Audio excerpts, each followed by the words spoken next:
మేడ్చల్ జిల్లా నాచారం రాఘవేంద్ర నగర్లోని తదితర ప్రాంతాలలో బీఆర్ఎస్ పార్టీ ఇంటింట ఎన్నికల ప్రచారంలో శాంతి సాయి జన్శేఖర్ పాల్గొన్నారు. మే 13వ తేదీన జరగనున్న పార్లమెంటు ఎన్నికల్లో బీఆర్ఎస్ పార్టీ ఎంపీ అభ్యర్థి రాగడి లక్ష్మారెడ్డిని అత్యధిక మెజారిటీతో గెలిపించాలని ఓటర్లను అభ్యర్థించారు. ఓటర్లు కూడా సానుకూలంగా స్పందించి అభివృద్ధి చేసే వ్యక్తులను గెలిపిస్తామని మాటిచ్చారు. ఇంటింటి ప్రచారం నిర్వహించిన వారికి కాలనీ వాసులు సాదరంగా ఆహ్వానించారు. ఈ సందర్భంగా వారు మాట్లాడుతూ అభివృద్ధి అజెండాగా ఎన్నికలలో ప్రజలకు ఓట్లను అభ్యర్థిస్తున్నామని అన్నారు.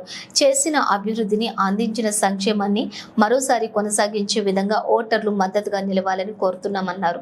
ఈ ప్రచారంలో బీఆర్ఎస్ పార్టీ సీనియర్ నాయకులు మేకల ముత్యంరెడ్డి, ప్రీతిరెడ్డి, లక్ష్మీ, వాణి, మహిళా లీడర్లు, నాయకులు, కార్యకర్తలు తదితరులు అధిక సంఖ్యలో పాల్గొన్నారు.